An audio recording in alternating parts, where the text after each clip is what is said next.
Live. So an elf and a midget in 2 back-to-back games. Yeah, he's definitely on a friendship tour for sure. This isn't like the start of last season when it looked like the Canucks were just a beer league team not playing defense at all. And just before Chris goes, I'm kidding, Chris, you can actually go now. No, hold on. We had to give him a hard time for coming on late. So. Hold on. All right. Chris, go, and then I got something else to say at the end. Saying, oh yeah, I'm okay with him being, the 6'7" defenseman. No, he is a AHL defenseman right now. Look, Jean-Guy, don't mind Devin, okay? We all struggle with Devin, so you know. Well, hello everyone, and welcome to the Shifts and Pucks podcast, week 2 of the new brand. Follow us on Twitter at Shifts and Pucks. Facebook.com, the Shifts and Pucks podcast, YouTube.com, the Shifts and Pucks podcast. We thank you. We have finally hit over 200 subscribers, hitting around the 205 mark last I checked. Keep going. Hit that like button, hit that subscribe button, hit that share button, hit that retweet button. And as well, you can also follow us on Twitch as well, Shifts and Pucks. Subscribe and follow there as well.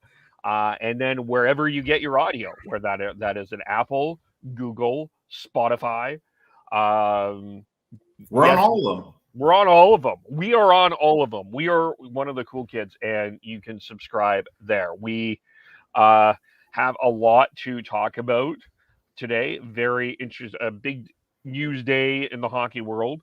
Hello, Chris. How are you? I'm well. How about you, Kev? I'm good. I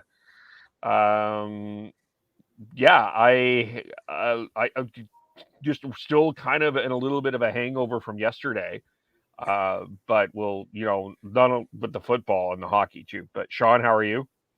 I'm good, Kev. I just want to say you put up one hell of a fight in our fantasy hockey this past week. Kevin and I were up against each other, and it came down to just over a point, and we both put up 500 points. And when I went back through looking at the just for some curiosity, I went back and looked at the rest of the rest of the season. There's only one other time that a team got over 500 points in a week, and we both did it. And it came down to the last game of the week, which was the Vancouver Canucks and the St. Louis Blues. And Kevin had Ryan O'Reilly, and I had Elias Pettersson. And somehow I snuck my way through. Physical Petey got the win for me. Petey's hits is what made the difference. My God. Hey, there you go. Well, you sometimes you win, sometimes you lose. Fantasy football this year, I won one league, and then the other league I was absolutely atrocious in. So, but yeah, that was. It's one of the fantasy hockey is fun. People should do more fantasy hockey, as Devin has joined us. Hello, Devin. Hello, Kev. Just doing the run in here. And how are you doing? Oh man, the ups and downs, they're fantastic both ways. The ups and the downs. Yep. Ups and downs, we'll get into that here. We will talk about we got a lot to get into. We, of course, lots with Canucks talk. Mondays, Canucks talk. Wednesdays, we do Flames. Where this is Canucks. This is Canucks. Get that. Stay here. You're on the wrong day. Yeah, you're on the wrong day of the week, Devin. Happy Wednesday, Monday. But we have, and then also, but we're going to get into just a teaser. Who's the most underrated player in the National Hockey League? We're going to get into that as well. But we'll start with the news of the day. And I'm going to take the first crack. Starting off well, Kev. Hi, I'm Kevin, professional broadcaster, diploma from BCIG. Émilie Castonguay is the new assistant general manager of the Vancouver Canucks. She is the first woman hired in the role. The Canucks have also hired Rachel Doerrie in an analytics role since last we spoke to you about the Vancouver Canucks. So, formerly a sports agent, she represented Alexis Lafreniere. She also has represented Antoine Roussel when Antoine Roussel signed the controversial contract with the Vancouver Canucks, as well as she represented Cedric Paquette. She was in the Montreal Canadiens general manager search. Nobody mentioned that, but her name was on the radars. But she did not get that. She got this, and I'll just start by saying I think that this is a great hire. I don't know any other way to say it. She's got the experience. 37 years old. She's played Division II hockey. She's a former player agent. She's got her pulse on the game. I think that these are the type of things that you want in your type of people that you want in the organization. And I think this week has felt like a little bit of a breath of fresh air. I'll start with Chris. Also, just the fact that she is going to be our new master of the cap and CBAs. So the fact that it's going from John Weisbrod to her. Thank you. One player you did miss there, Kevin. I hope she's got the clutch gene that this player has. She was also the agent for Marie-Philippe Poulin. Oh, that's true. Yes. I really hope Marie-Philippe Poulin's clutchness is rubbed off on Castonguay, because that'd be fantastic. Yeah, and I also it's one of those. It's a good day for the Canucks. I think it just there seems to be a breath of fresh air. She's kind of I think one of the stories that she mentioned was she had one of her final conversations with her late sister was that she had they had a conversation of her being in a management position for the Vancouver Canucks. And when Jim Rutherford called, she had to listen. And I think there's a lot of very forward thinking and interesting things that can happen with this hire. Well, I think one thing is as Chris said, they're putting her in a spot to succeed. She's comes from an agent background. She knows contracts and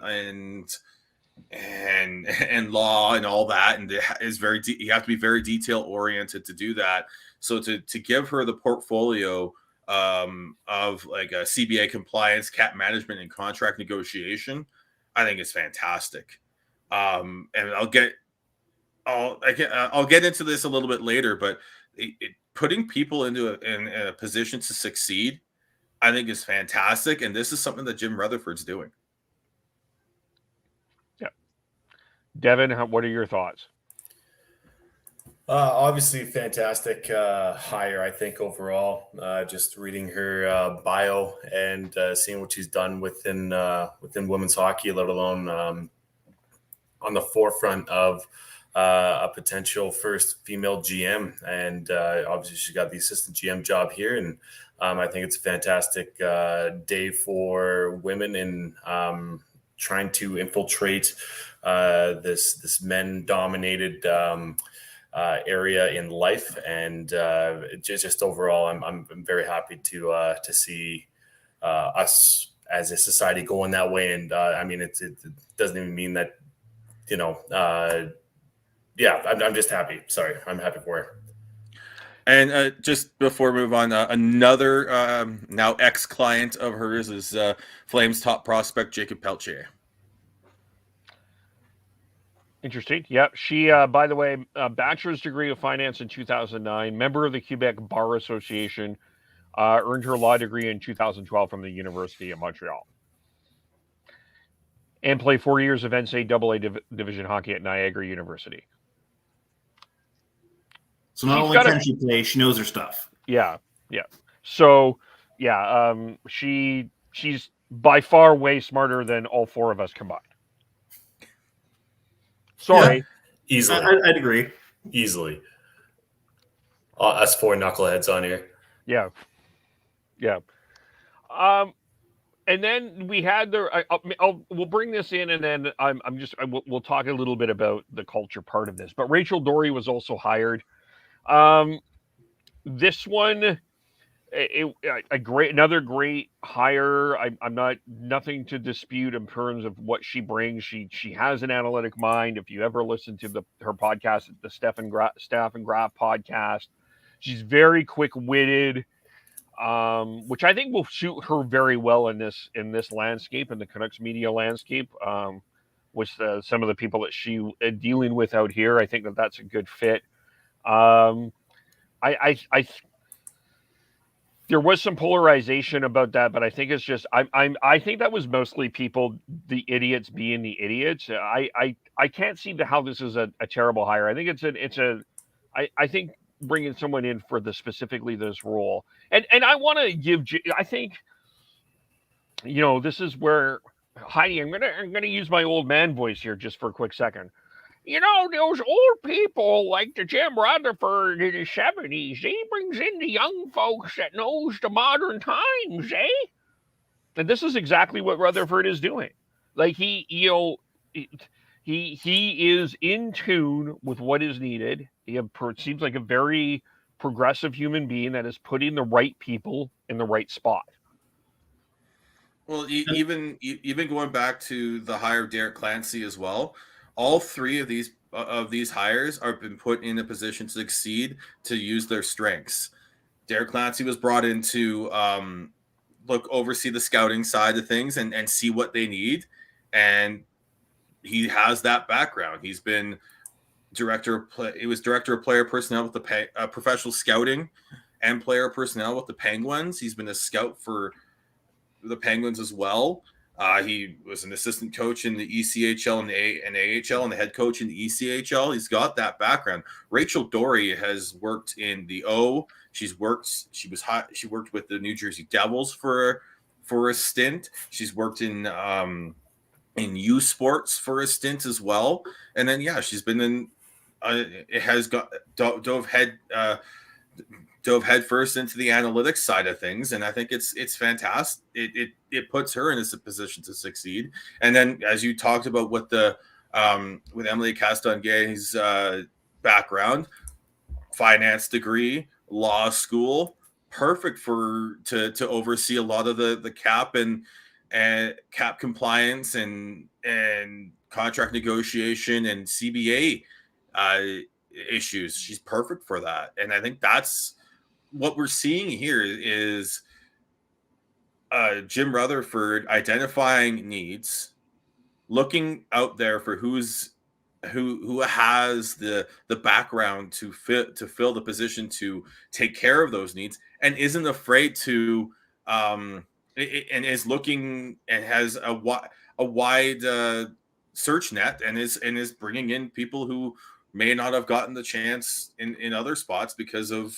you don't, a lot of people just bring in the people that they know and the people that have been there and done that before. And full props to Rutherford for recognizing that he is one of the main faces of the old boys club, and he is now leading the charge to allowing fresh blood into that group. Yep. She interviewed for the Leafs job too, Devin. But they went a different direction. Totally. I'm sorry, I was on mute as I was trying to talk. Oh, there. Sorry, Devin. Off to a good start here. No, I was just going to say that they don't be surprised. I mean, if these two are going to be climbing the ranks in the Canucks organization as well, Rutherford, he's not a young boy anymore. I don't know how much longer he'll really want to stick in a GM job, and so this could be grooming for the next Canucks hire here, or next GM. Chicken? Kevin, where's your old man voice? Well, I would just say that he's not on the young side of life, or maybe looked at on the older side of life. And that's exactly how I picture him talking anytime you bring him up. Yeah. Go ahead, Sean. Feels like you were going to say something. No. I'm just laughing at this whole at Devin egging you on with your old man voice. That's all. But let's move on before this turns into a shtick. Well, but just in terms of what has been happening, Chris, I know you've said Canucks Twitter is going to Canucks Twitter, but since the hiring of Bruce Boudreau, since the whole Benning Green regime, since that fateful Sunday in December, and then the jersey throwing on Saturday, which I still don't stand for, by the way, it's a different atmosphere. And I feel like the Canucks are struggling. Their penalty kill is back to the old ways of penalty killing. They haven't won in a while. I mean, to be fair, they put in a great effort against St. Louis, as did I. But you didn't have your top player, your top goaltender in the lineup. You're missing players. Hard fought game against Florida, lost in a shootout. You're not winning, but it feels way different here. It just feels like completely like the weight has been lifted off the shoulder of this organization and this fan base. There was so many toxic grudges during the Benning era and were created during the Benning era that just got to this boiling point at the end of that tenure. And now that there's been this whole changeover and people actually feel like there's responsible hands at the wheel again, it's allowed a lot of that toxicity to just flush away with the rain, if you will. I mean, when the games are being played, yeah. To a certain degree, Canucks Twitter will still Canucks Twitter because there's still toxic assholes out there. But a lot of the built-in just, I'm mad because it's not going the way I want it to sort of toxicity that had festered in Canucks Twitter, especially over the last probably 18 to 24 months, seems to have dissipated greatly in the last month and a half. Just wait till they don't trade JT Miller at the trade deadline, then I'll come back. Not to the same ferocity that it used to, but yes, you're right. But yeah, I think there's a breath of fresh air now. Right now, especially the last couple of games, it's just more like, all right, let's see how good they can do. They have one, especially last night, they had one goaltender under contract, under an NHL contract that they could actually play. That's how depleted the goaltending ranks under the Canucks are dealing with right now. Our starter was our fourth stringer, and that was the only NHL contract we had. Yeah, and even in Abbotsford too, Arthur Silovs had a COVID issue as well, and they're playing a professional tryout goalie in net, and with as well as having an amateur tryout goalie as a backup. That's how depleted the Canucks goaltending has been. And it's just this weekend when you've got Jaroslav Halak basically trapped in the States because he can't cross the border without having to go through more quarantine than he would if he was here in Canada. And then you've got Spencer Martin, Arthur Silovs, and then Demko as well, all testing positive. Then it's just frustrating, right? But it's just, I think a lot of fans are just like, okay, let's see what happens. Let alone having a few of the other key players out as well. And we even ran out of UBC goaltenders. The Abbotsford Canucks had to have a Trinity Western goaltender play for them, or back up for them, I should say. You guys do have Zamboni drivers, though, don't you? I hear they're really good goalies. A Leafs fan would know. Yeah. Shout out to Michael Ayers. David Ayers. David, sorry. You pulled a Devin there. What are you doing?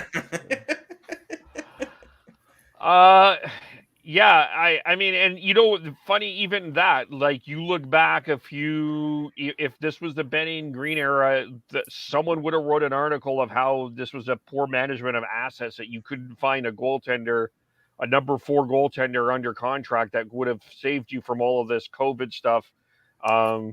Someone would have tweeted that kind of crap, but that now it's like, hey, good job, DiPietro. You kind of hung in there. You did the best that you could. his 2 starts, the poor guy has been left out to dry in the National Hockey League. I think he deserves better because he was the other emergency goalie a couple of years ago against the San Jose Sharks, and this was here tonight again or last night against the St. Louis Blues. So I think the guy deserves a better fate in his next National Hockey League start. That's very fair to say.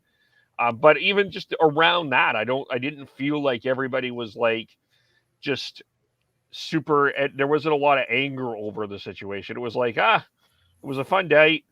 Thanks for coming. Good to see Canuck Clay in the crowd. By the way, I don't know if you saw Canuck Clay in the crowd, but he was there. Yeah, I saw that. Yeah, and I think what established it was when, and I can't remember the reporter who specifically asked it, but the first question that someone asked Bruce Boudreau was, "Your penalty killing is at 60% or something like that." And he goes, "Yeah, it's not good. You're right, that's not good. I agree with you." And it just he took over the room at that moment, and I feel like he's got the room in the palm of his hands. Like I feel like with the whole Bruce, there it is. I just feel like he's got the room, and I think he's got the dressing room kind of in the palm of his hands. And again, another example of something that I noticed with between him and Travis Green is last night, there was another too many men on the ice penalty. Remember when Travis Green was getting ripped for too many men on the ice penalties earlier in the year? Like that was a constant on Twitter. And Boudreau got that penalty again. Nobody said, there was nothing tweeted about it. But not only that, this was a situation. This is one thing that is one complete difference. Whenever there was a penalty against the Vancouver Canucks, you'd see Travis Green. They'd show the picture. He's shaking his head. He's mouthing off. You can read lips. He's saying, he's got the words there. Boudreau's calm mostly over penalties. Like I'm not saying that we haven't seen him explode because he probably will, but I haven't seen that outburst that he's had that we've seen with Travis Green. I'm sure it's just a matter of time before we get a recreation of his darn GIF behind the Canucks. We're talking about that guy. Where like it I think honestly a lot of that with Green was just built up frustration. The same with the fan base, built up frustration over years, and now it's just breath of fresh air, fresh start, and it's not there yet. Or I hope it doesn't get there, but it's not there. So I think that's part of it for sure. Yeah, and it's still a honeymoon phase here with Bruce as well, right? And he's done so well that these little things don't matter. It's when the little things matter to the fans, that's when you can see the shift within that potential being let out, if you will, of the organization. And but sorry guys, I got to get going here. Unfortunately, this was a short one for myself, but hey, the one thing, Kevin, I'm going to sign off on this. You are right. DiPietro does deserve a better organization to play for. Wow. And if you can still hear me, Devin, Flames podcast night is Wednesday, not Monday. Wow, some smack off as Devin. He now gives me 2 days to prepare for prepare for it. So prepare for Wednesday when I can come out swinging. Also, shout out to my coworker Richard. What an exit! Yeah, Mike drop Devin. That's what we're going to start calling him. Mike drop Devin. Yeah.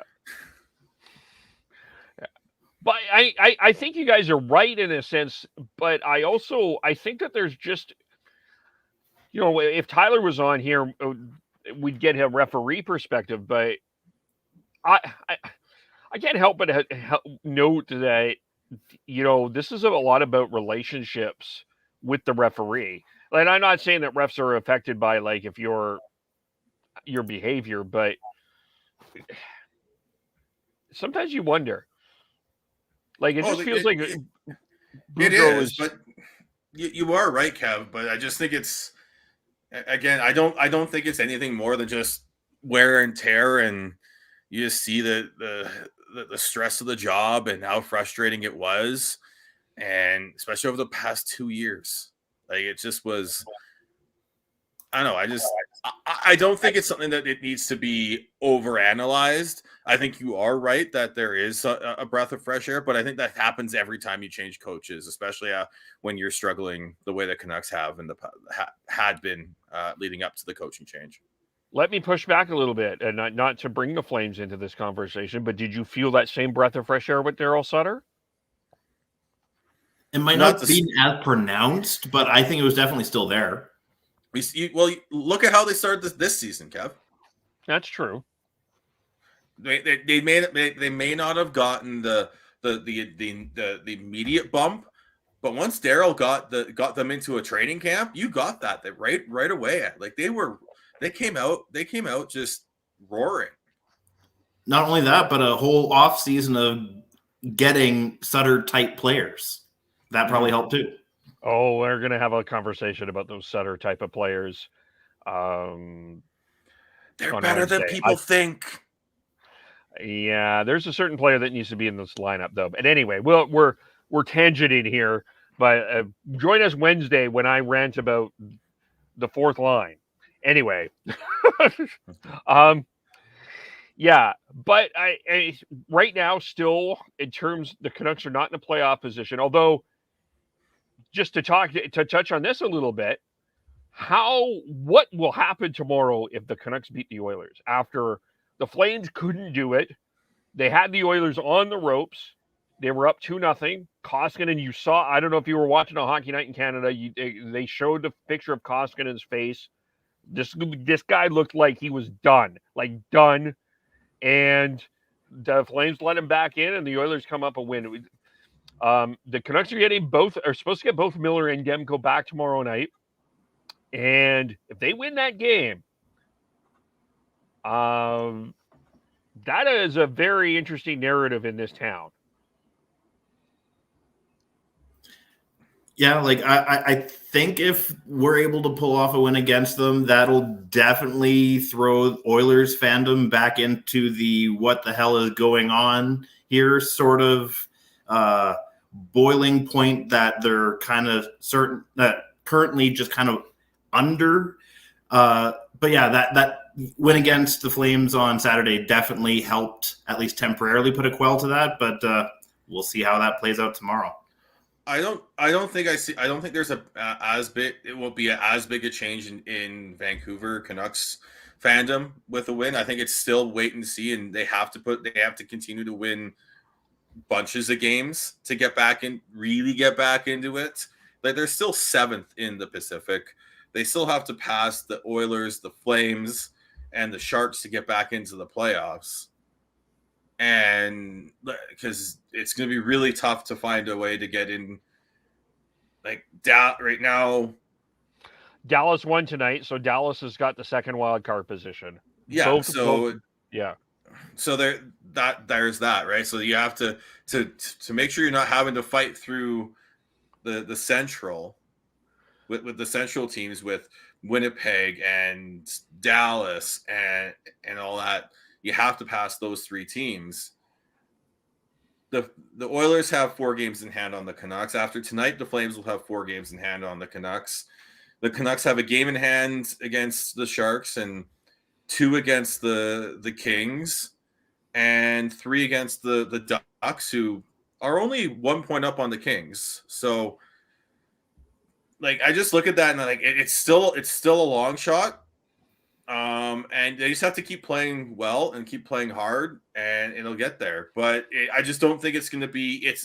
Beating the Oilers is going to like flip a switch to make people believe again. No, that's not what I'm saying. That's not what I'm saying. I think you'll hear the jokes though of trading Spencer Martin for Connor McDavid. Those tweets will come back. Have they gone away? No, not really, but. You know, I mean, they're making jokes that Spencer Martin's better than Mikko Koskinen now. So, but I just like, yeah, I said, but the opposite side of that game is if the Canucks do beat the Oilers, that's gonna because that'll put the Canucks ahead of the Oilers in point total. Yeah, that's true. They're currently tied. So that will be our friend of the show, Graham Mosman, will not be happy. He already isn't happy. I mean, he's already Yeah. calling for the firings of everybody. So, I mean, but yeah, it'll be very interesting. That's a very interesting game tomorrow for sure. But I mean, the other thing that I think everybody has been talking about is I think it's sounding like with the hiring of Castonguay and the possibility of another assistant GM coming in this week, there's been some talk of that. But according to John Shannon, a tweet he sent out today, it is a possibility we hear the name of the new GM this week. And that is we're now a little bit under, I want to say about 40, 50 days away from the trade deadline on March 21st. And there's all this talk about who's going to be traded. I mean, the big talk about JT Miller, some are saying Boeser, some are saying Horvat, some are quietly saying Pettersson. No one's saying Hughes and Demko. I think we agree that the two, and Rutherford said it, the two untouchables on the team are Hughes and Demko. I think we all agree. We're there on that. The absolute untouchables, yes. Okay. No one's untouchable, but those are will be the two toughest to get. Right. Do we see a major trade before the trade deadline? My money is on no. I agree with Chris. I don't see it. I think you look at this team. I still don't think they know what this team is this season. They're not as good as the 10-0-3 start under Boudreau, but they're definitely not as bad as what they were under Travis Green. Are they a playoff team is still up in the air. And unless the wheels fall off, I don't see them making a major change in season. I don't see them wanting to shake that room up and make it potentially fall apart again. They want to be building, it's going forwards and building. And I think trading away a big piece like a Boeser or a Miller or whoever will not be building. And they are. Let's put this out there right. I want to make sure everyone understands. They are not shopping JT Miller. There is no They're answering the phone call for other teams that are calling, but they're not shopping. They are not. They aren't. They're not immediately. Yeah, they're not immediately hanging up the phone and saying, "Yes, sorry, he's not available." They're listening to the offers, but they're not shopping him. They don't have a GM, and Rutherford has said that he's not making that trade. He's waiting until this new management team is fully developed and they understand what this team looks like before they're making a decision. Which is part of the logic as to why Sean and I don't think that there's going to be a major trade before the trade deadline, because if Trader Jim is saying, I'm not making that trade, and he doesn't want that done until that whole team is not only put in place, but knows what's going on and is comfortable in their new roles. Yeah, the time frame just doesn't allow for a big, massive, franchise-altering trade during this season. To me, it makes the most sense in the offseason when they have a better idea of what's going on. If this had been a non-COVID affected season, and at this point in time, Rutherford had seen probably close to 20, 25 games already, and he already had a GM in place faster, then we might be having a different conversation.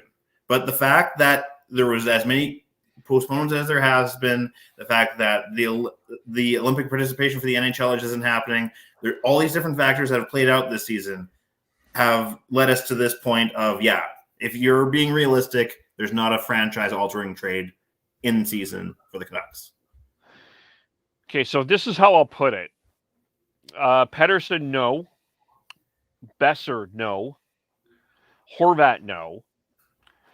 I could see a team potentially offering a very attractive package for JT Miller that would make the Canucks at least think about it.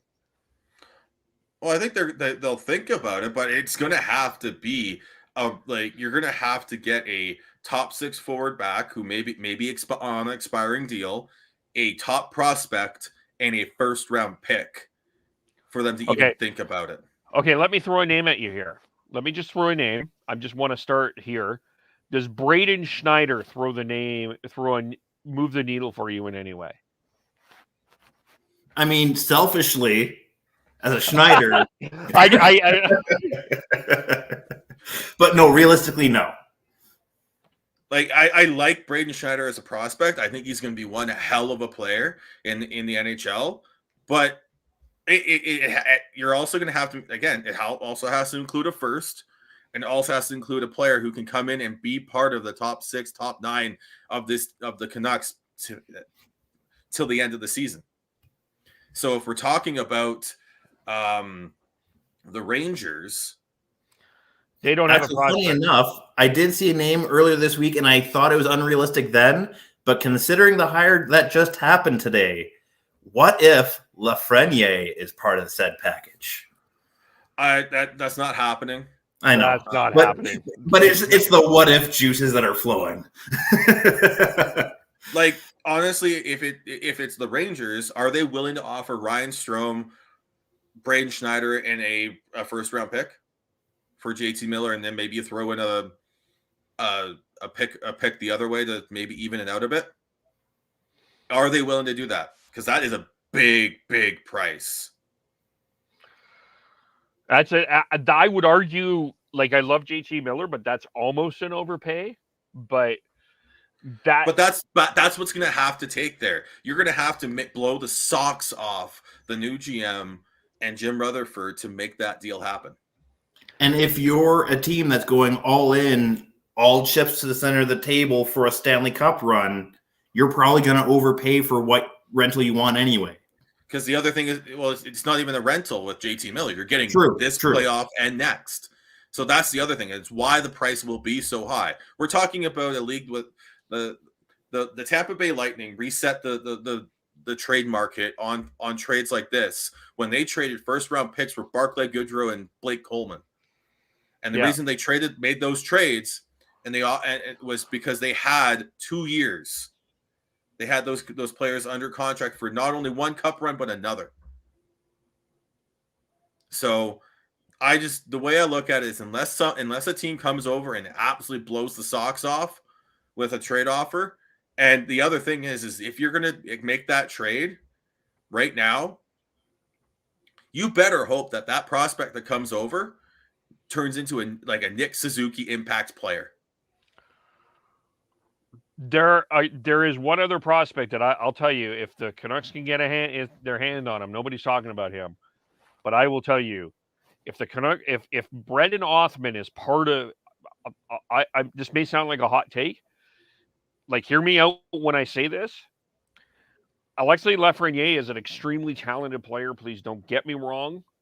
But Brendan Othman is a beast. He is a beast. And I don't think the Canucks have enough of that type of player in the organization.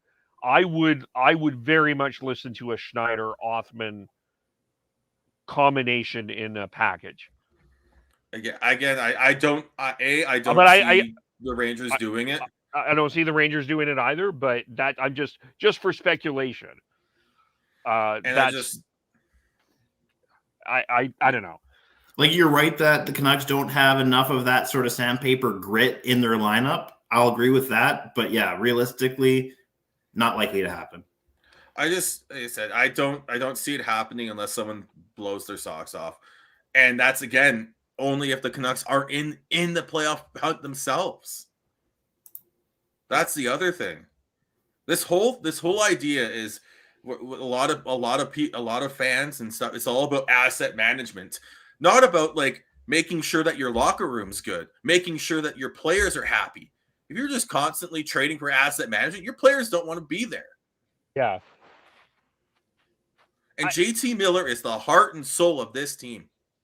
And that's what's so tough about making that trade, especially in season when you're trying to battle back and build a culture. We just talked about the culture, right? Yep. And what would trading the heart and soul of the locker room, the emotional leader, one of the vocal leaders of that team in the middle of the season, if you're even remotely in the playoff hunt, due to that locker room? Also, what move kind of led to the current downfall that that basically brought on this administration change was letting Markstrom, Tanev, Toffoli, and Stetcher walk. And a lot of those guys were maybe not the heart and soul guy like JT Miller is, but in combination, a lot of those guys were the heart and soul of that lineup, especially the Markstrom and Tanevs. Like, it was that letting them walk and letting them leave the locker room that led to the culture that basically brought on that demise. So, yeah, for all the above stated reasons, I do not see Miller being traded this season. Yeah, I don't see it either. I just say like that would be the one small caveat. There's if there was a possibility, and I would put it at about a 4 to 5%. That's the one I could see, but I don't see it happening. And you're trading your captain. Like, that's a franchise altering move that if you're going to do that, that's an off-season acquisition. You're not doing that mid-season. I don't see it. Boeser, I think you have to have a long conversation on where you're at with Brock Boeser. And Pettersson, I think you need to wait to see what happens with this entire season before you make a decision. Like, and even then, I still think you're waiting until what he looks like next season as well. Yeah. with Petey. And then Boeser, again, I look at this roster and I just don't. There is going to, I think in the offseason there will be a move made of a big name player to try and find a way to rectify this blue line, to help deepen it and give it some more skill as well. But I don't know who that trade is and who it should be. I don't like the idea of giving up a Brock Boeser. I don't like or any of those guys. I don't like it. It's just but I honestly think the big move that will come will be at the draft.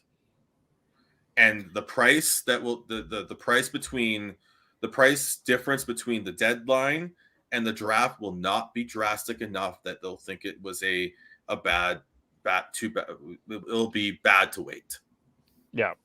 And the only way I see a Boeser being traded is if they really come to a stagnation in his contract negotiation. If they aren't close and they think they can basically leverage his current value and age to get a decent piece back or pieces back, that's the only way I see Boeser being moved. Well, I mean, they have to decide whether or not they're going to qualify him. That's the other big decision that they need to make there too. So that's a no-brainer. You're qualifying Brock Boeser. You're not walking on that. No, fair, but then I mean, qualify. When I say qualify, I'm saying okay, but are we? Yeah, I still do. Do you commit long term? Maybe I'll reword that. Do you commit long term? That's the question. That's a much better question, because his qualifying offer is 7.5, which isn't outrageous for what Brock Boeser is. We're not talking about $9 million for Matthew Tkachuk, which is that makes you think.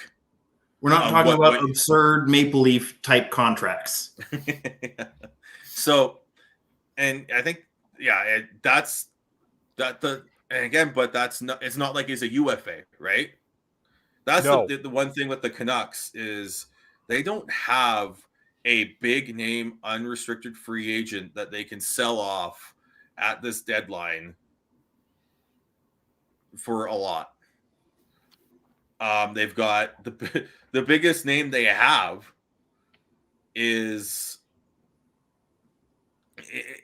Tyler Mott. because like yeah, maybe Halak, but he's got a no movement clause. He's not going anywhere. Yeah, as much of a fresh air thing with the new administration that we have, Betting's contracts will still haunt us for the next couple of seasons. Well, it's not even that. It's not even like the contracts at all. Honestly, it's just that's what it is. Maybe you could get something for Luke Shen, but he's also someone who's looked good. Has looked really good for the Canucks since Boudreau's come in, right? So I bet you they could get a fourth for a Luke Shen, third maybe. He won a cup. He won a cup with the. He won a cup as a bit piece. Yeah, like I know, but then some people buy into that, right? Like, so I'm saying that there's a possibility you could get something for him. Like the big, like I said, the biggest piece they have is Tyler Mott, and we got new. Like you seem to think he can't. He's a third round pick in terms of a trade. I think they could get as high as a second. But that's about it in terms of you like selling off rentals, unless someone wants Alex Chase on. Yeah, I don't see it. Like I honestly don't. I don't. I mean, he came in on a PTO. I don't think he's blown the others. I mean, the other guy is Jason Dickinson. That might be a guy that I could see getting something for. You could argue puck luck or not, but that may be a guy, and he is a type of playoff type of player that teams would be interested in. Yeah, it might be like a Schmidt-like situation where we basically recoup what we gave up to get him. As long as you can basically make that up, I don't think we're going to get any sort of king's ransom for a Dickinson, especially after the season he's having. Yeah. What did they give up for Jason Dickinson again? It was a draft pick, but it wasn't a high one. And to answer, if you could pull up the most recent comment in the comments, I believe we currently have a second round pick. We don't have our first. And as far as deeper than that, I'm not too sure what we have and don't have. I just know that our first pick in the draft is going to be second. It was a third round pick. No. It's the other way around there, Chris. Yeah, no, they have their first round pick. The Canucks have the first round pick. They don't have the second. They don't have their own third, but they do have one from Winnipeg in this next draft. In terms of maybe it was also the Rangers. The Rangers do have their first round pick for the next couple of years. So, and it was a third round pick for Dickinson. Yeah. And I think you could get more than that for him coming back. The only reason they got him for so cheap was the expansion draft. So, and again, he's someone I'm not. I'd be rude to sort of give up on unless you're getting a really good deal back, because you're selling low on him. Could Juho Lammikko do the same things that Jason Dickinson is doing, though? No. With the way Bruce Boudreau is playing him, he might try. But as far as whether he's fully capable of doing what Dickinson does over the length of a full season, probably not.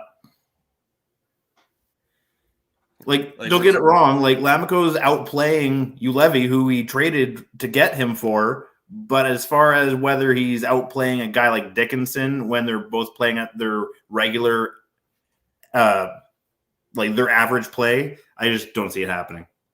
And he's only a year younger than Dickinson too. Like, it's not like Juho Lammikko is a 22, 23-year-old and Dickinson's a 26, 27-year-old. We're talking about 1 year difference. Yeah. But the other thing is, then who takes Lammikko's spot? Yeah, Brandon Sutter. No, I just feel so bad for. I think everyone just wants Brandon Sutter to feel okay. Yeah, no, and I wasn't trying to make a joke at his expense in the sense of, like, I have nothing against Sutter. I was just basically saying he's the only other guy under contract that would fill that role as far as like a shoe-in. So like, the one I was thinking about today is like Tyler. The trading of Tyler Mott, I think, is as much. I love Tyler Mott. I think is a great. But Matthew Highmore has been really good since coming back from injury and playing along on that fourth line. Where is William Lockwood in his development? Could he replace Tyler Mott, or the combination of Highmore and all that? As far as style of play, makes sense.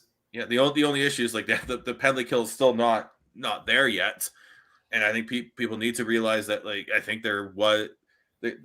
I can still see some old habits that creep back into the Canucks penalty kill of the passivity that haunted them before the change, which is when they get into trouble on the penalty kill. But they still need to find penalty killers. So that's the only issue. But that William Lockwood is someone that like people need to, or Justin Bailey, or Sheldon Dries has played a little bit here. Yeah. Although he's been more power play than PK.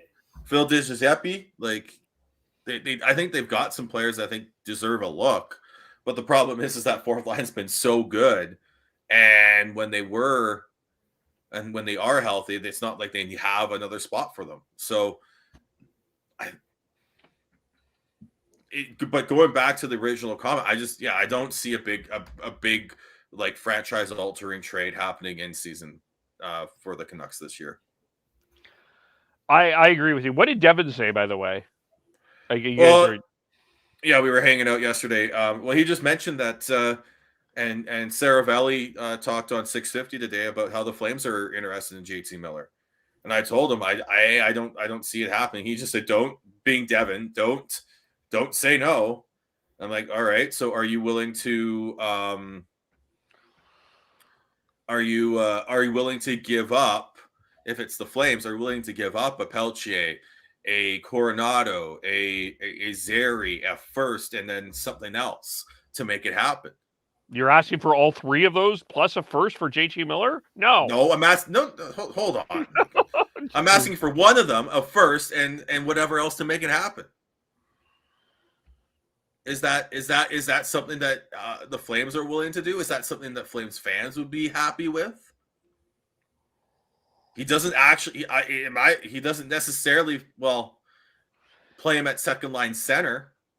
There is a name that I do think the Flames need to go after, but I will save it for Wednesday. That is a tease. There is a guy I think the Flames should pay a king's ransom for. I'll save it for Wednesday. How's that? Okay. It's not JT Miller. Is his name Michael? What's that? Just because of how many past episodes that we've had about Eichel, I was like, is it Eichel? My hot take on this is I think this guy, there is a legitimate argument that this guy could be better than Eichel. Well, that's one hell of a tease for Wednesday, folks. Be intrigued. By the way, I just did, and no one has done it. I did the first 2022 NHL Draft Lottery Simulator just now for you. The Vancouver Canucks are picking second here. The Arizona Coyotes are first, Vancouver's second.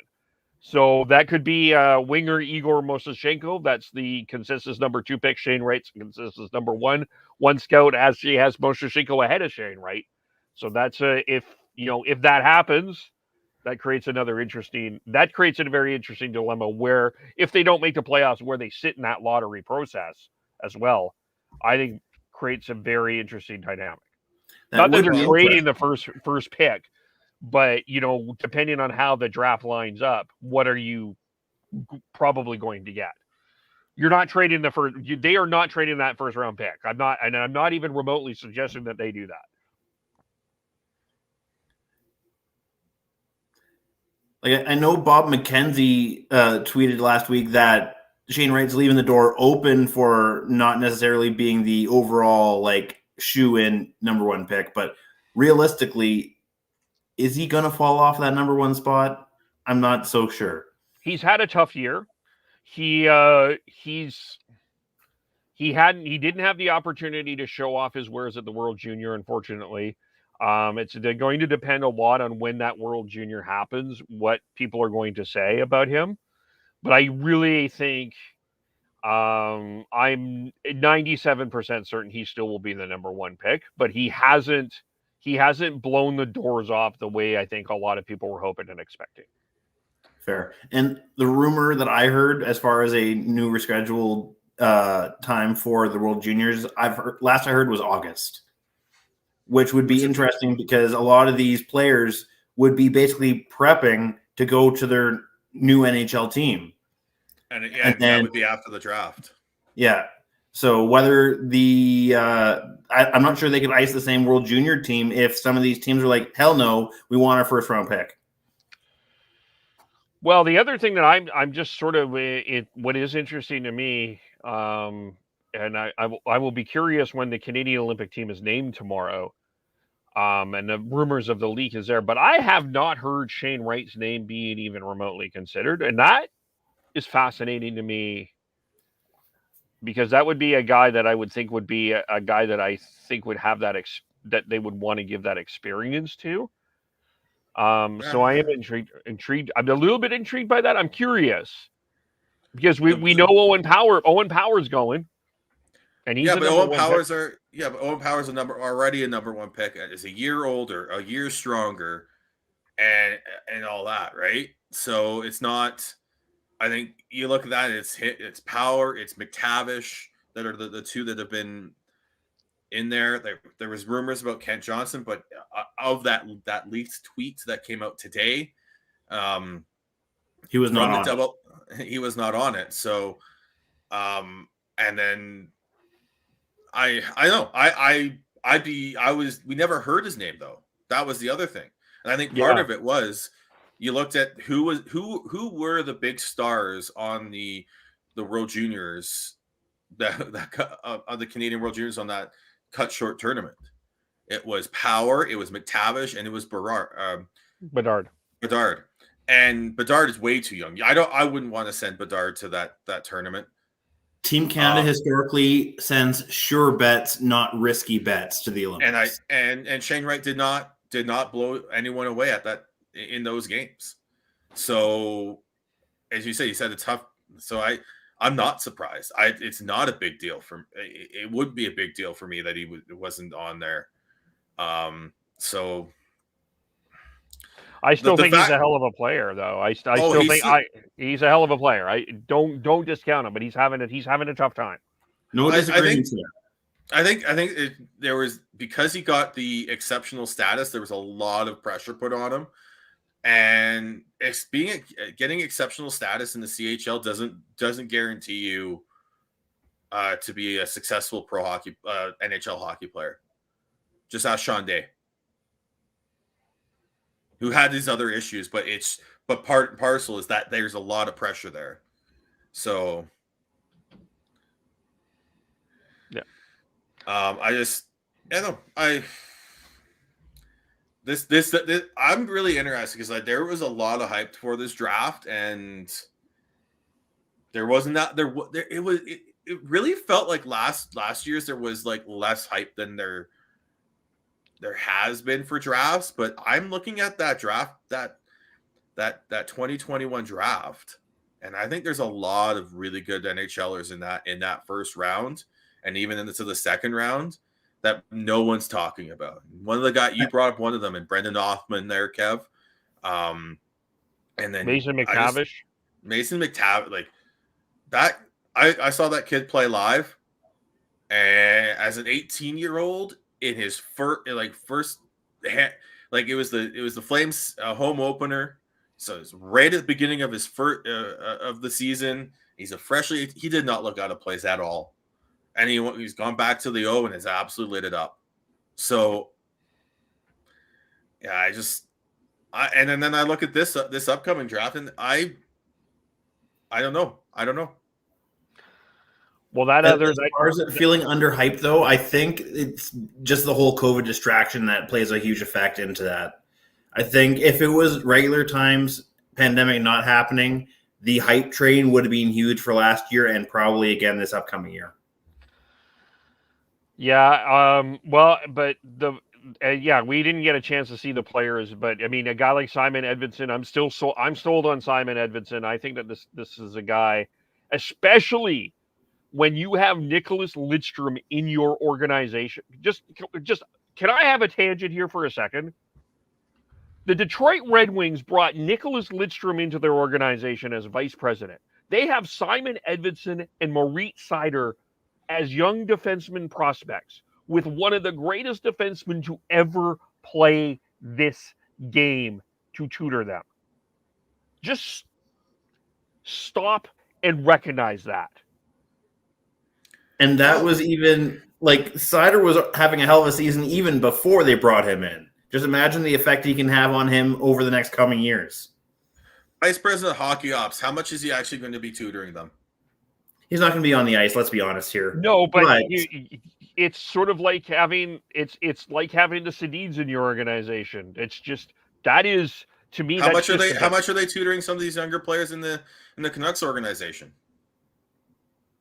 I don't know, but I can't help but to see how that does not hurt both Edvinsson and Seider for sure. Not just having that guy. To have a possibility of having that guy in their ear. It's institutionally going to help in both situations, but as far as a direct, like you're going to see like an A to B type change, you're not going to see that over the course of a season or two. It's going to be more so just the fact of like they're looking over them and basically can help mentor them here and there. I think will still ultimately help their games moving forward. But even that, just to continue on that draft, William Eklund, I think, is going to be a player in San Jose. Brant Clark didn't make the World Junior team. Dylan Gunther made the World Junior team with Arizona. Cole Sillinger's had some time in Columbus. We talked about Matthew Coronado. We talked about Brendan Othman. Sebastian Costa was a guy on the Oil Kings World Junior. Fabian Lysels played pretty well in Vancouver. Carson Lambos, too. That's a hell of a first round. That's a hell of a first round. And there's still some great players in the second round. Kevin's boy Stank. I know he's gonna and then I don't like, I know Kev, you're still bitter and angry about this, but do not count out Danila Klimovich. He's not looked out of place in the AHL as an 18-year-old. No, but you have a excuse me for getting a little crude here, but you have a massive hard-on for Logan Stankoven. Yes, you do. That's not only it. I think you're assuming a one thing there. I think Francesco Pinelli is also a guy that I think the Canucks struck out on. Or not struck out on, but I think that's a guy that I think the Canucks could have taken. That's another guy I think that he would have fit very well. But I mean, maybe I'm wrong. I could be wrong. You know, it's not just Stankoven. It's so early. It's so early. Like I said, I look at some of these players that were drafted in that 21 draft, and I like, but it's still way too. It's just you looked at that, and it's just I just looked at that, and it's like. A lot of people look at the top end of the draft and like the top two, and if there's star power, it's a great draft. And if it's not, if they don't have like the generational talent, the Bedards, the Crosbys, the McDavids, and then they're like, oh well, man, it's no iffy okay draft. But I think there's a lot of depth in this in that 21 draft, and there's gonna be a lot of gems and steals in the late in the second round. And on. I think drafts. What changes an above average draft to like an elite, amazing draft class is whether it's top 10 heavy to whether it's arguably down to 2025 deep heavy, and even with a couple of gems in the top half of the second round. Well, there's some gems in that last half of that 2021 round. Sean Behrens, I think, is going to be a good player with Colorado. Colton Dach is playing really well in Kelowna. That's another one there. You say Doc? Is that Kirby's brother? Yeah. Yeah. Okay. Yeah. Vincent Iorio was with Washington. That's a second round pick. Matthew Nees with Devon's Leafs. Aturati. It's so freaking early. The one thing I think we completely underrated Owen Power last year. Oh, there was so much question about Owen Power, and they're like, oh well, it's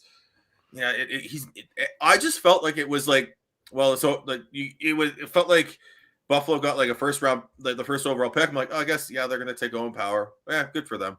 Not excited for it like it was in say like previous drafts, and how excited everyone was for Shane Wright, and everyone is for Bedard and what's the Russian? Matvei Michkov, right? It just, I honestly think we've completely underrated Owen Power to a point where it did not feel like we gave him his due. Well, let me. Can I push even further on this? Because I have a controversial opinion. I need a voice for a controversial opinion now. No, anyway, you don't. I think that we completely underestimate the skill it takes to play defense. I think we get so enamored when Connor McDavid blows by four guys and we're like, whoa, that's incredible. That is the greatest goal and the greatest play that I have ever seen. Jacob Slavin that same week, I think that was the same week Carolina played Calgary. He made a play that saved a goal that the Flames would have won the game for. It was just so calm. He literally, the puck was heading into the net. He skated by like so calmly, took it, and just moved on. And nobody talked about what an incredible play that was. Cale Makar this week, I watched him play. I think it was. I can't remember which day it was. I want to say it was Thursday. It was against the Kings. It was a 2-on-1. He made a back play. He just came. He flew back, lifted the stick, went back the other way. Nobody thought about it. It was just, that's a nice defensive play. It takes so much skill to play really good defense that we do not, as fans, we love the goals, but it takes incredible skill to be a defenseman. Especially an elite level defenseman. Yeah, and Cale Makar is an elite level defenseman, and Jacob Slavin is an elite level defenseman. And if you do not believe that, you are not watching hockey enough. Kev, I hate that you have to say that that's a controversial opinion, because you are 110% right. We get so enamored by the glitz and glamour of offense, but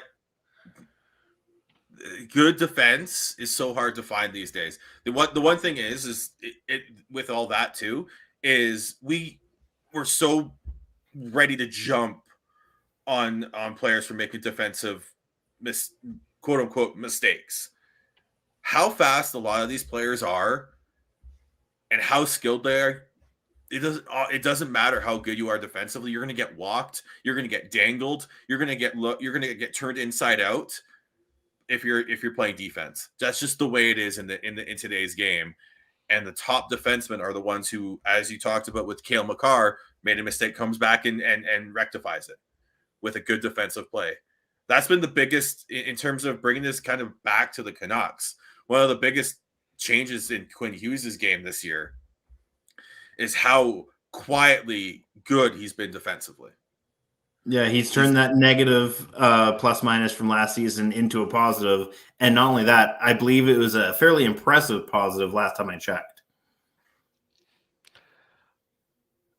Well, and not only that, to bring back our friend Jeff Merrick, who we might have a man crush on, that's the backwards skating element of this is so underrated, because you have to be a good backward skater to be a good defenseman. This isn't the giving Sean a forward to play defense with back in midget hockey, where I would just angle the forwards to the corner and then just tell the fastest skating forward that they decided to play with me and told him to run him through the boards. Like that's literally what I had to do a couple times because we were so like injured on the blue line. But yeah, it's not even just the backward skating, it's the pivoting. That's the big one. It's not necessarily the backward skating, it's the pivoting from your backward skating to your forward skating as the play is going down the boards or on a rush. Because that's when the forward, the skilled forwards and skilled players get you is on that pivot. Yeah, as you're turning around, they're already past you, and you have to either try and trip them or slash them, or Yager was awesome at creating that confusion for defensemen, and But you look at, even just to go back to Lidstrom here for a second, as we went way on a tangent, but Nicholas Lidstrom, I mean, I heard people bitch about this with Jacob Slavin, with him and his penalty minutes. I think that is actually, for the love of God, that's just a stupid take. I'm sorry that if you're bitching about Jacob Slavin's penalty minutes, look up Nicholas Lidstrom and his PIMs. They lack. They're very low. Like you don't especially in this day and age. Like it's not like you're taking penalties because you took a coincidental roughing penalty, or you threw a hit and became a charge or an elbow or that, because of it's a fast game. It's just the way he plays. He's a slick skating defenseman who uses positioning and good stick work to defend. And just because he doesn't get no, you can get other guys to be face punchers and big physical defensemen. You need those too. You need big physical defensemen in this league, especially come playoff time. But you also need the defenseman like Jacob Slavin to be able to defend at speed and not take penalties. Yeah. You want the Slavin and not the mid to late career Edler who does trips and hacks and slashes. Yeah. Well, just to end it on this, Chris Tanev, calm as all fuck out there. He has some sandpaper, but I think people don't appreciate his other aspects of his game, is that he is calm. He is cool under pressure, and he makes those defensive plays look easy. And yes, and I'll restate it. Wouldn't have put him in any Jack Eichel trade. Sorry, I'm not trading Chris Tanev putting Chris Tanev in a package for Jack Eichel, because watch Chris Tanev play. It's ridiculous. This is not even recent Chris Tanev. I'm going to quote Kevin Bieksa from the 2011 Stanley Cup run. You could have put a cigarette in Chris Tanev's mouth in 2011 because he was that cool and calm. Yeah. Yeah. Anyway, just one more quick Canuck topic that we do want to get into, and it's actually with the Abbotsford Canucks, and a first Japanese player to score a goal in the American Hockey League happened, and a guy I don't think we know a lot about, and I'm sorry, I forgot his first name. I forgot to type his first name in the agenda, dummy. Hirano is his last name. Scored there, but just Yushiro Hirano. Yes. Good for Sean, him. can you pull up the tweet photo of him with his puck? Because I feel like we should, if he's doing this first for all of Japanese players, we should at least show the photo of him with his puck. I agree. Sorry, I just forgot his. I was just in the midst of drive. When I'm driving the bus, sometimes I forget things. But I think it's a great moment. And even the goal he scored was actually an impressively slick goal too. Mm-hmm. Sorry, I'm just trying to pull it up here. Getting lost in anime. The problems you have when you have to look up Japanese names.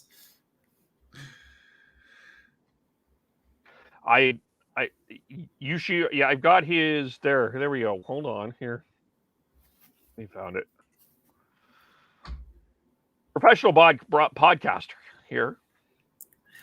I almost wish I had a piano that I could just like filler music. Do, do, do, do, do, do.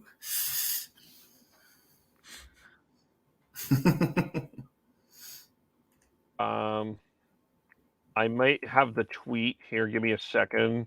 I think there's a race for it now. I feel like I need to do some sort of shimmy dance as these two are trying to find it. Hey, maybe Chris, this might be the time. Do we want to give Chris a crack at getting the doing the contest with the Pig and Duke? There we go. He got it. Okay. There we go. Look at him. He's so happy. His family will be so proud.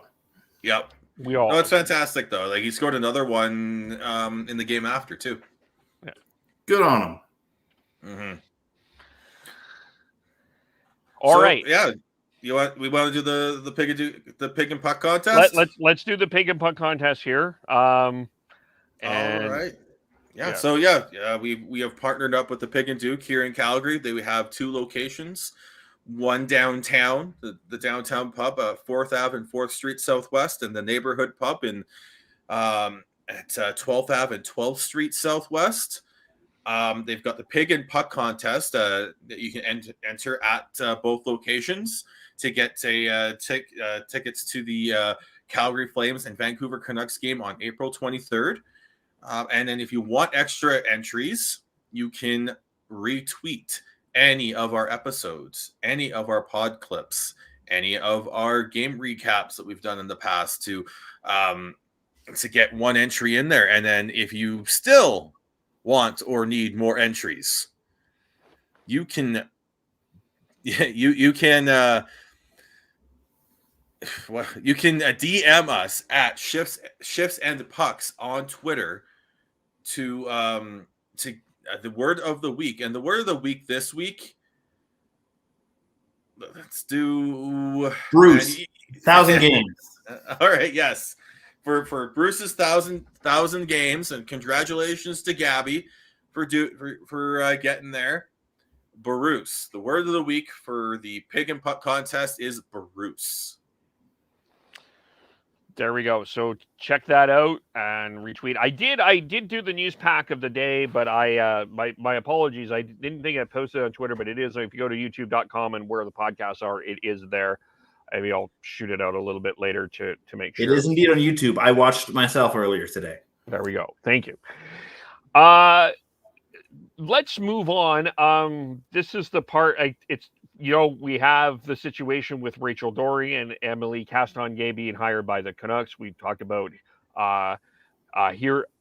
We talked about. I've already butchered his name, scoring a goal, but now we get into the difficult path here. I'm sorry, I was in the path here and I just could not remember his name. Yusashiro Hirorio. Hirano. Sorry about that. We all know what I'm saying there. But unfortunately, we had some difficult stuff happen this week. Willie O'Ree, funny enough, this was the week that Willie O'Ree, his number was retired by the Boston Bruins. But we had Christoph Rabeck from the San Jose Barracuda suspended 30 games for a racist incident. And then we had Jordan Subban tweet out a incident that happened with a defenseman from Jacksonville named Jacob Panetta.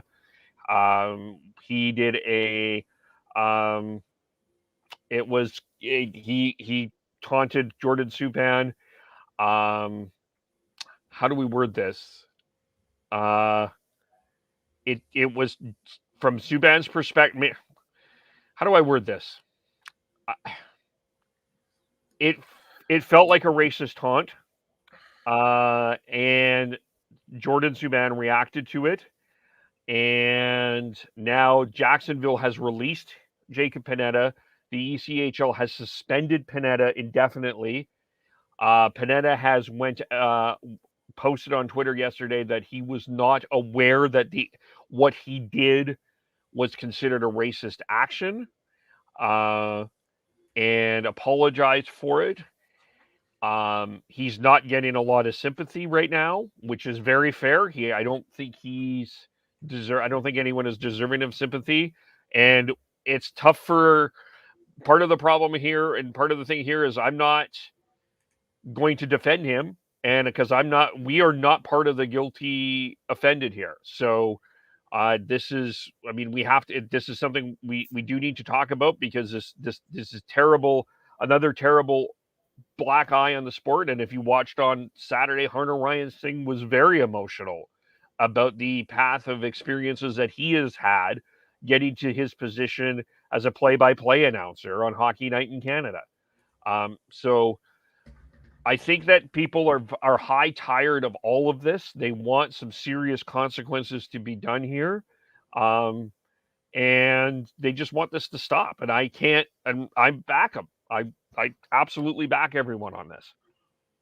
Just to clarify for anyone who is basically finding out about this for the first time through this podcast, the Subans and those who are supporting the Subans feel like it was a monkey or ape type related taunt, whereas Panetta in his Twitter video said that he thought it was more of a bodybuilder, kind of similar to what Tom Wilson had done a couple of years ago type taunt. So just to clarify, that's what both sides are arguing basically did happen. And I'm glad you say I'm glad how you worded that, because it's important that you worded that how both sides are expressing it. Mm-hmm. Have we heard from the Subans since Panetta came out with his apology video? I want to say not directly from Subans, but I know that organizations like the New Jersey Devils, and I believe possibly even the Stingray, the team that Jordan Subban plays for, released their statements after Panetta's video, but I don't think the Subans have publicly commented since Panetta's video. PK has responded. PK has responded. Okay, I didn't see that one. Well, I don't think he's responded directly to Panetta, but he said he basically said, I didn't sleep much, as sheer disappointment. It's distasteful. There's no room for that in our game. I'm embarrassed because our game is better than this. And I think he also talked about today how his family has been dealing with this. He's not necessarily looking for sympathy, but he's looking for change, I think was in a nutshell his statement. I'll find it. And the HDA basically echoed that sentiment as well. Right. I think it's tough for me, being someone who is not involved or not aggrieved in this in any way. When I saw the video apology that Panetta posted, to me it came across genuine, but it in my opinion doesn't matter in this in terms of whether or not it comes down to the Subans and all the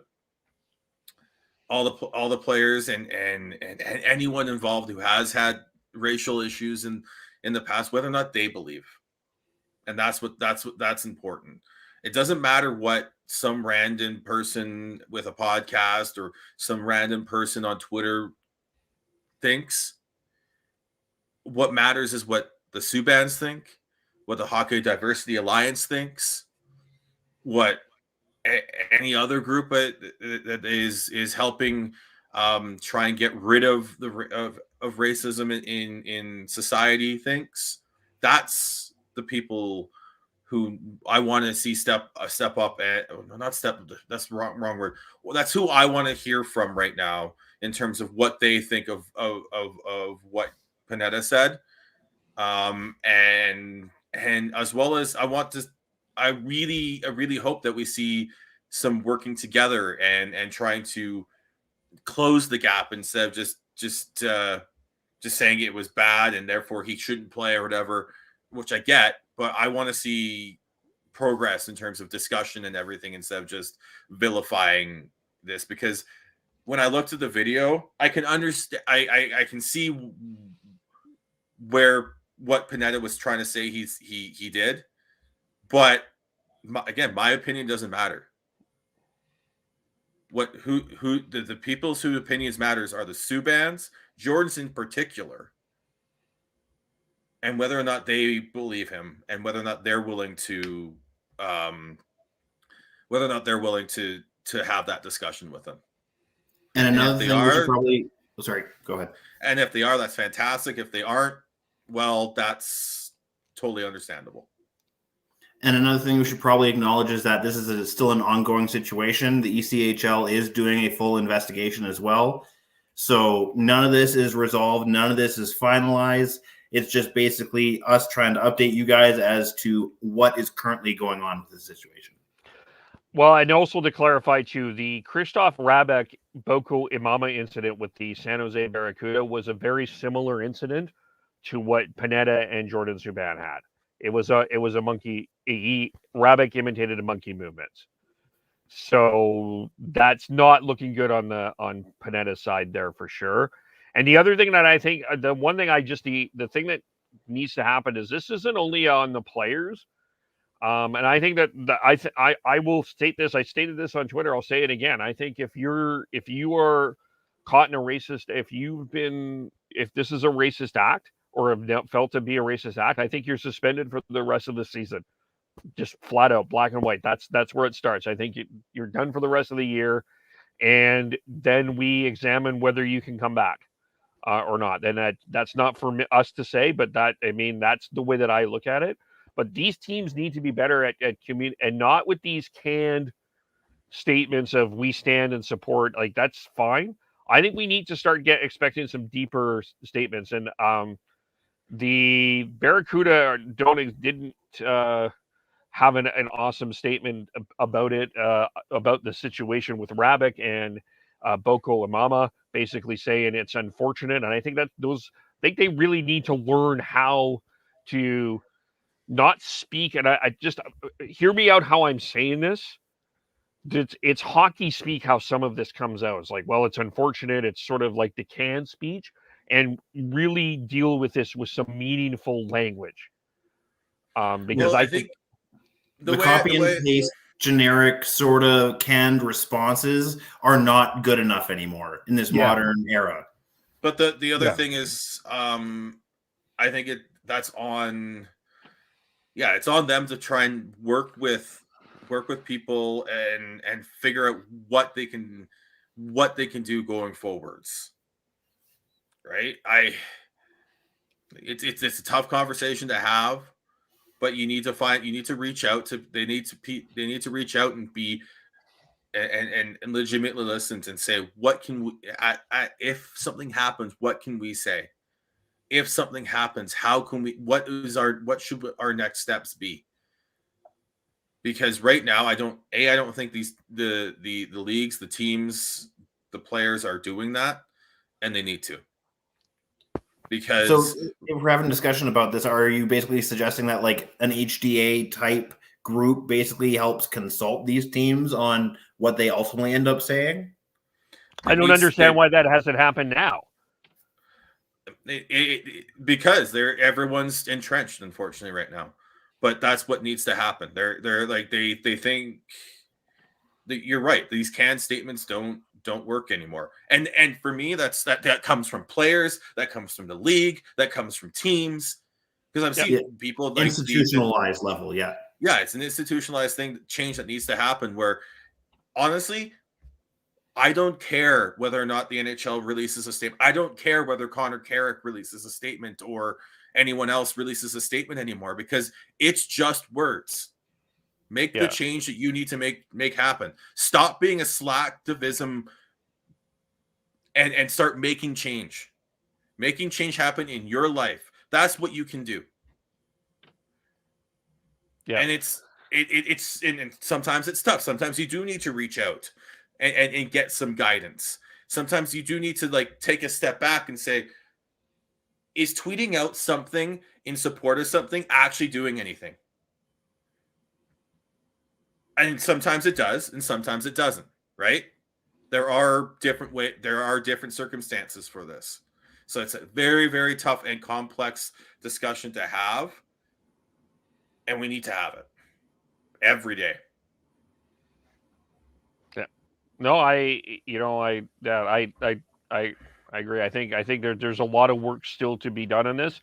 And yes, this today and this week there's been some great progress, but as Adam Croteau tweeted out, there's still a lot of work to do. Yep. And yeah, I think that this was an example. This week is a clearer example of that. So let's touch on Brendan Lemieux here. Brendan Lemieux. Like father, like son. Worse. I'm sorry, he's worse. At least Claude would have occasionally thrown a punch. And at least when Claude did some actions, there were at times it helped the team. Brendan Lemieux is literally going to start costing his team games. He ran into defenseman, I believe, Ryan Lindgren. It was a clear boarding hit. He's going to get suspended. I think he should get suspended for it. I mean, I'm always wrong on these things. And Brendan Dillon didn't get and faced no discipline for his hit on Teddy Bluger. So I could be wrong, but Brendan Lemieux did get a 5 in a game. I think it has to be looked at. This is not the first time Brendan Lemieux has done this. It was a very dangerous play, and I wonder how the Kings tolerate this. How do you tolerate Brendan Lemieux? I'm not going to make a comparison just based off of like similar style of play and just as bad as each other's sort of comparison, but more so on reputation. Are you basically saying this is like a pre-scrap with Cassian in the Battle of Alberta level reputation that Matthew Tkachuk used to have? No, I think I would argue Lemieux is dirtier than Tkachuk. If you like, I don't know if we should pull that up or not. I want to be careful with copyright strike, but Lemieux had Lindgren stalked to the board. Like, he literally went from the face-off circle to the right face-off circle to the left behind the net, and he literally he had him in his sights the entire time, and like he never let up. It was like his eyes were on him, and he never stopped. He just kept going, and bang. And Lindgren, I think Lindgren stayed in the game, but still, it's such a terrible hit. And he's so reckless. Like, there's, at least with Matthew Tkachuk, there is some intelligence into some of his dirty play. You don't always have to like it, but he's intelligent about it sometimes. Brendan Lemieux is completely reckless. Yeah, I meant more so just based off of reputation, because let's be honest, prior to basically answering the bell against Cassian, Tkachuk kind of was in a similar spot as far as public rep. At least that was my perspective on it at the time. I think a lot of that was bullshit, and I think Cassian deserved more of that than he got. But anyway, that's an entirely different subject. Didn't mean to open another can of worms, folks. I just had to pull up that Brendan Dillon hit on Bluger, and that's not even close. That's a borderline. I can understand either way. This one, he had him lined up by the numbers for way too long, and it's just And it's time to throw the book at him. It's time to throw the book at him and make him pay for it, because that wasn't a clean hit back in the 90s. That's how bad that hit was. Like that type of hit was what was kind of, his dad did that type of hit against the Red Wings, and it started a line brawl. Because it was that vicious hit. That's an underrated dirty hit. That's one of the more underrated dirty hits. People forget about that one. So yeah, I look at that and just toss the book at him, and hopefully he goes away.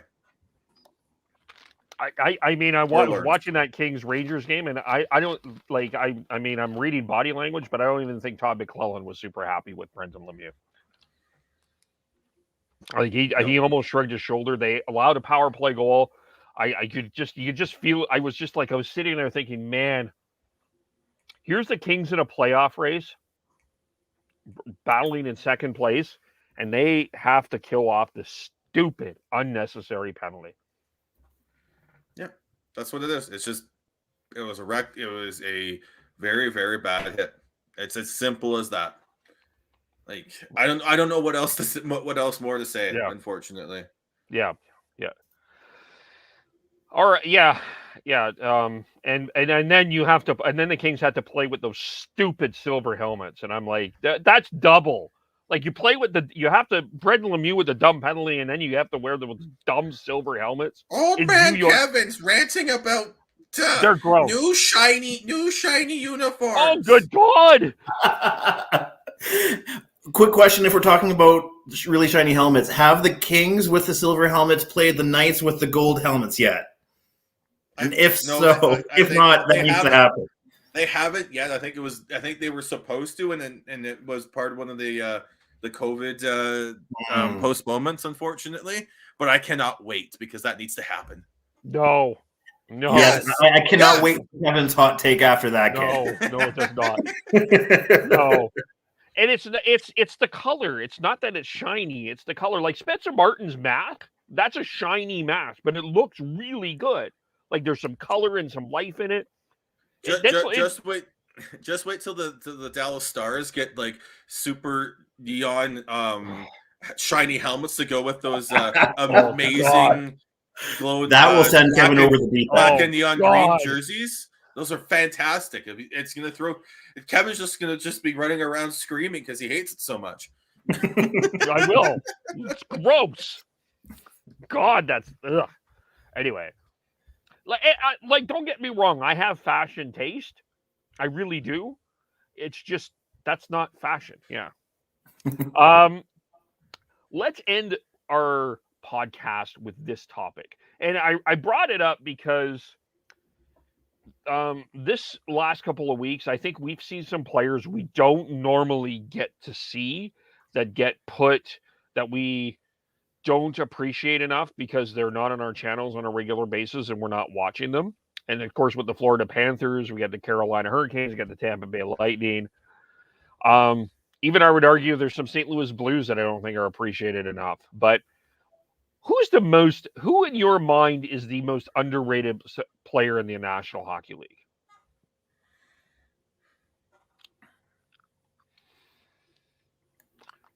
Like I have some names I could throw out there, but I feel like they're already like considered top tier. They're just not considered like elite top tier. Like is that the ones that we're talking about, or are we talking more so like let's toss some names out. Let's just open the caveat. Because like the name that we've talked about in the past, which I'll just go for the easy first one. We've talked about Sasha Barkov several times. He should be in a, like if he was in a Canadian hockey market or even a top tier American market, he would be a huge name. But the fact that he plays in Sunrise, Florida to on average under 10,000 fans per game, he is a underrated player. I'm going to piss off some Oiler fans. He's better than Draisaitl, and he is easily in the top 3 in the National Hockey League. I wouldn't say top 3, but he's definitely top 10. And Draisaitl slid down a lot for me, though. But also, so Sasha Barkov's teammate Jonathan Huberdeau doesn't get it. He's tied with Leon and Ovi for points right now. I don't think. And I have him on one of my fantasy teams. Thank you, Huberdeau. Jake Gensel, I think, doesn't get enough doesn't get enough talk. Oh, it's ridiculous. Yeah, he's definitely yes, he's in Pittsburgh, so he gets his name said quite a bit, but he definitely is one of those diamond in the roughs for sure. You mentioned this guy earlier in the podcast, Jakob Slavin. Nope. Again, someone Chris Tanev as well. I'll throw out those type of defensemen are always underrated because, as we talked about earlier, everyone is so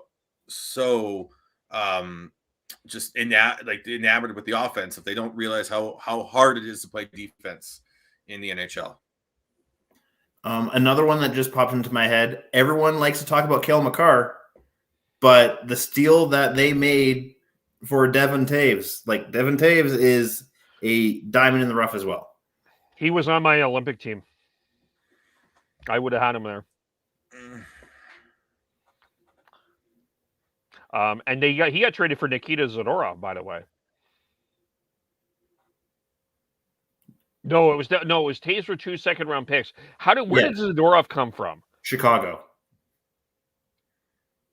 Right, but how did he get to? He was there from Colorado. No, it was Zadorov was an Av when Lucic sucker punched him. Right, but how did he? Yeah, he ended up in Chicago, but they basically traded Taves for Zadorov. Was basically the way that they switched roster positions. They didn't trade for each other, but they improved their roster by bringing in Devon Taves and not Nikita Zadorov. And I think the Islanders miss Taves greatly, by the way. No, they have. Yeah, Lou Lamoriello is probably regretting that one. Yeah. But the biggest thing with the Islanders is, A, don't count them out of the playoff hunt right now. And B, they've struggled to stay healthy on the blue line. Yeah. And Adam Pelech is a really good defenseman. Ryan Pulak's a really good defenseman. Noah Dobson's really stepping up, developing more as well. So it's don't count them out. But underrated, I'm just trying to go. You know who I actually think is underrated, and you may scoff at when I name his name, Chris Letang. Yeah, I agree.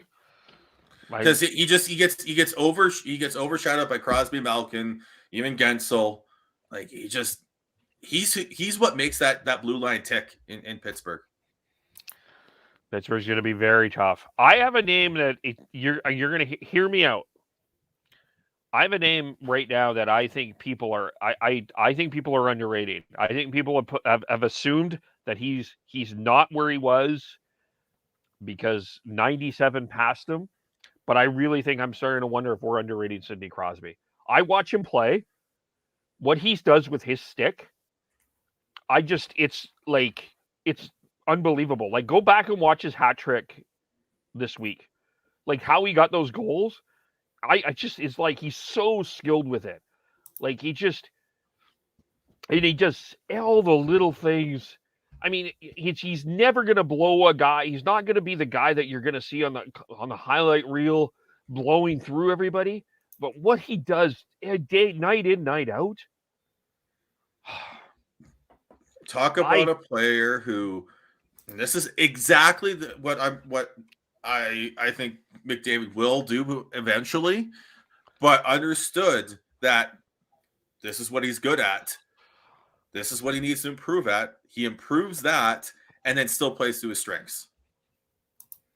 Because I think that's part of the when we talk about McDavid and needing to change his game and all that, we're not asking him to become become Patrice Bergeron or Sasha Barkov or Anze Kopitar, where you dominate as a two-way forward. You just have to become a little bit better that way, and also learn how to play down low a little bit and use your speed and your strength. Connor McDavid's got hockey thighs. Like he that's why he has the speed. He should be able to work the cycle down low. But yeah, there's a lot of players who I still think we don't really appreciate, because there's 32 Colton teams. Colton Parayko is a guy I think is very underrated with St. Louis, although they're getting their ass handed to them tonight. But that's Tkachuk has 5 assists. 5 apples for Matty Tkachuk. Matty. Morgan Riley, in a lot of ways, is underrated. I think underappreciated in the league. I know that he plays in Toronto, but a Maple Leaf underrated. I know it sounds weird. But it just is when you have Matthews and Marner and Nylander and Tavares and just always taking the and then Kevin, you were going to talk about some Blues, like you got Jordan Kyrou, Robert Thomas, Pavel Buchnevich. Yeah, like those. Ryan O'Reilly, I think, is a little bit underrated at times. I mean, I know he's a Selke candidate, but I think he's overrated. I think, well, I would say more underrated than overrated, but he's not as good. He's not as good as he was a couple of years ago. He's a good player, still a very good player, but he's not at that level anymore. But that's why players like Jordan Kyrou, Robert Thomas, Pavel Buchnevich having a resurgency of Vladimir Tarasenko. There we go. There's another. Like that guy should be in the comeback player of the year. Conversation. Like it's really who else? Who else is in the comeback player that can come back? It's Tarasenko's award to win. Like if you're going to say or Crosby too. I think that he could be in there. Crosby wasn't on the trade block. Like the spot that Tarasenko was in this time last year to now is substantial. That's fair. And it's not like but the other thing, comeback player of the year, Crosby? No. He was because of his injury this year. That's why I'm putting him in there. He had a really points in 55 games last year. Yeah, but Tarasenko was the shell of himself. The injury, I'm putting it for the injury he had this year, not the injury not for last year. But Tarasenko, we're talking about Tarasenko, who was a shell of himself last year because of the injuries. I agree with you. Tarasenko is a comeback. I said Tarasenko is a comeback player of the year. Yeah. You said he's in the conversation. I'm trying to think, is there anyone who can even remotely get to that level? And I can't think of anyone off the top of my head. Just going back to general underrated, though, I will echo the sentiments on Kyrou because he's having one hell of a season. That was the Brian Elliott pick, by the way, that the Blues took Jordan Kyrou at that pick. They struck gold with that one. Yep. Some other ones I'm just Joel Eriksson-Ek, I think, is an underrated little pest. People don't appreciate his pestiness, but he's a pest.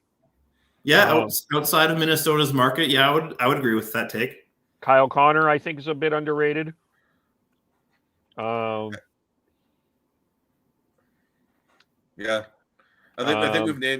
think we've named. I'll say this to Devin. Chandler Stevenson. Yeah, I think he's underrated. I do think he's a bit underrated. We have that clip up there for the Jack Eichel. And if we're talking about Vegas, I believe, especially with Kevin, isn't White Cloud also part of that conversation? I think White Cloud is an underrated player. White Cloud's just one of those guys who, like, he's a good sort of, I would say right now 3-4, but people don't know about him because again, you got Pietrangelo, you've got Theodore, McNabb throws the big hits, and he's younger. White Cloud's younger, and people just haven't quite discovered him yet.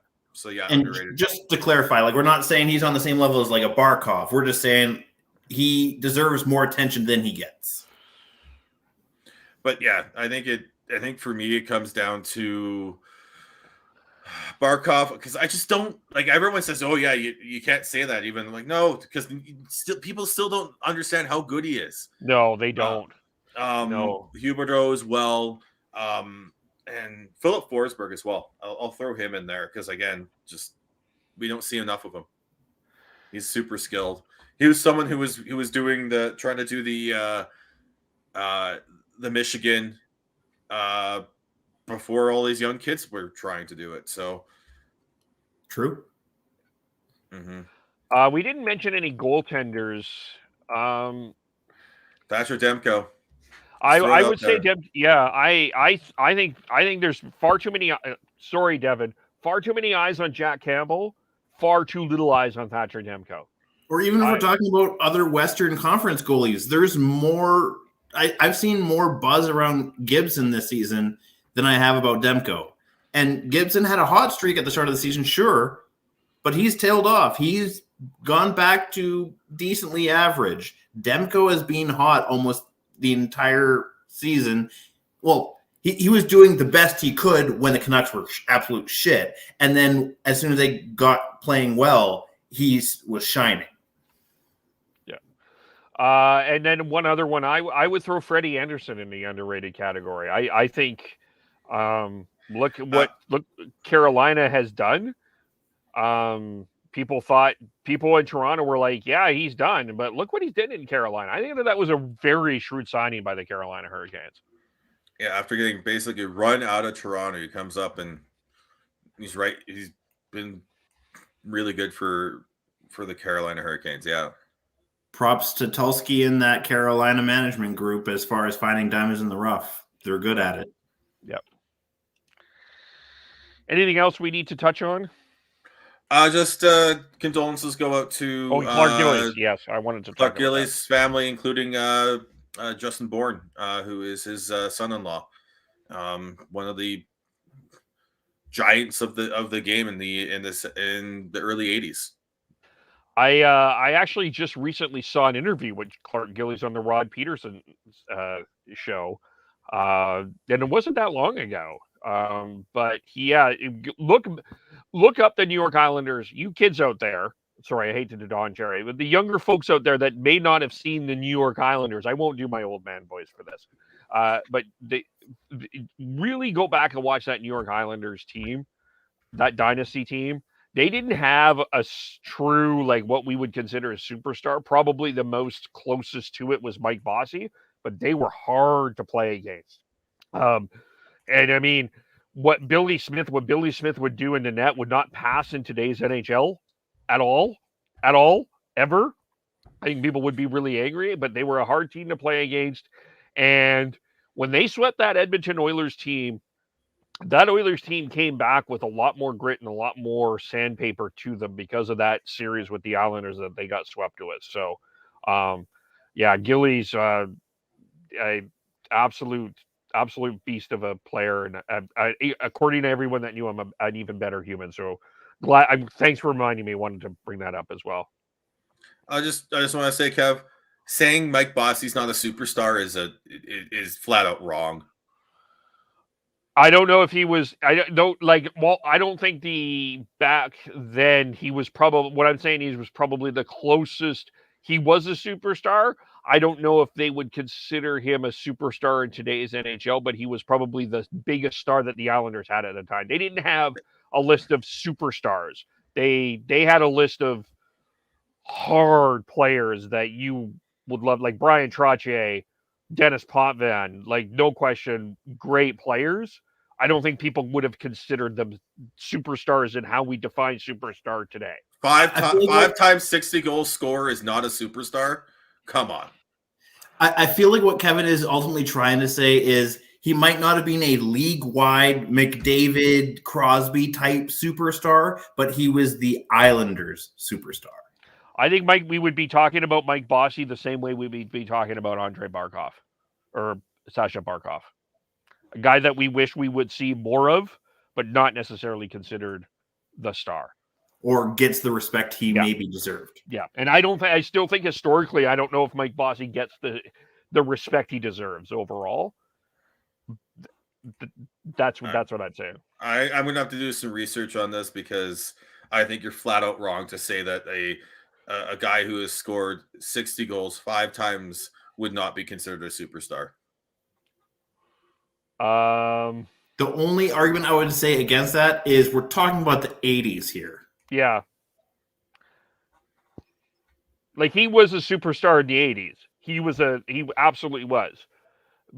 But in this day and age, well, it's so hard to say that because it's so different. Like everything is so different. But if we're talking about 40 years of evolution here. Yeah.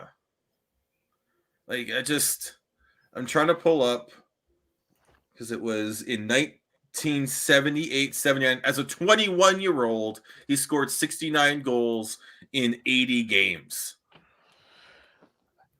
Then there will be people that will counteract that. And I'm not saying they're right, but the counter argument will be, well, that was the 80s, and you could just score at will that in those days. 78-79. Still the 70s, you could still score at will in those days. I'm with you on Bossy. He led the league in goals. Like, he had more goals than Marcel Dion, Guy Lafleur, Lanny McDonald. He was more known for his shot than blowing a player away. Like Guy Lafleur would blow by you and score. Bossy would blast the puck past you and score. So he's the Ovechkin, aka superstar. Anyway, I'm not saying disagree here, folks. I hear what you're saying. I'm not saying you're wrong. I'm just what my point, though, my bigger point in all of this is that Islanders team. Watch that Islanders team, because they played a very hard, tenacious, not 80s style hockey that we know and love. So I would encourage people to look up the way that they played, because they probably play. I don't think people appreciate that enough, because we always talk about the Oilers dynasty and how they could score all the goals, and the Canadians did the same thing, but the Islanders did it a different way, and I think the people should look it up. That's my point. And they didn't have a list of